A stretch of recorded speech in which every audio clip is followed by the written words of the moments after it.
Continuing with factoring by grouping, problem C says x cubed plus 4x squared minus 6x minus 24. So again, we have a polynomial with 4 terms that does not have a common factor for all 4. So I will group the first 2 terms together, look at their GCF, which is x squared. Factor out x squared from x cubed will leave me with x.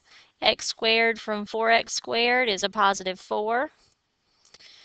Okay, then if I look at my second group, I have negative 6x minus 24.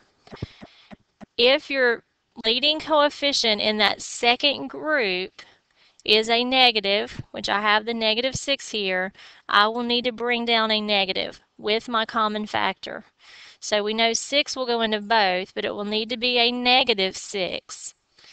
So as I factor out, negative 6 into negative 6x will be a positive x, and negative 6 into negative 24 will be a positive 4. And so now the binomials that I have in the parentheses match exactly. Okay, if they do not match exactly, it means you did not take the correct sign out with your common factor.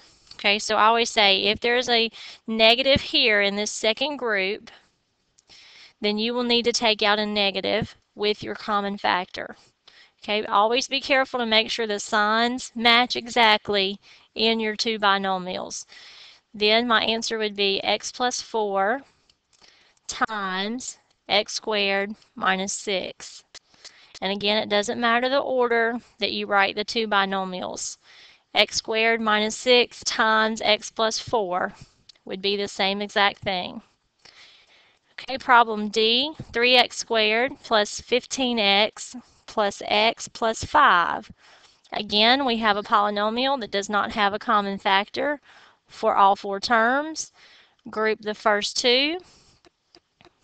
The greatest common factor would be 3x.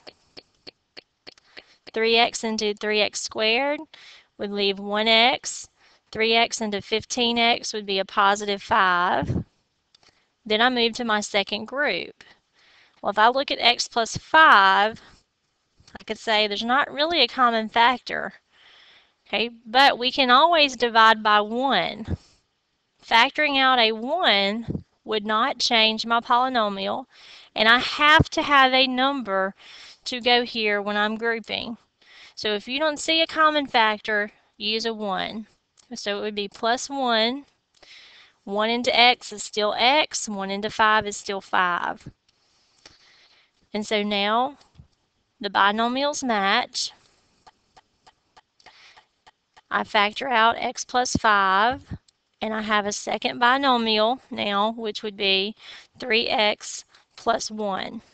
So you must have a number to go here. If you don't see a number, if you don't see a common factor, then you use a 1. Okay? So my answer would be x plus 5 times 3x plus 1.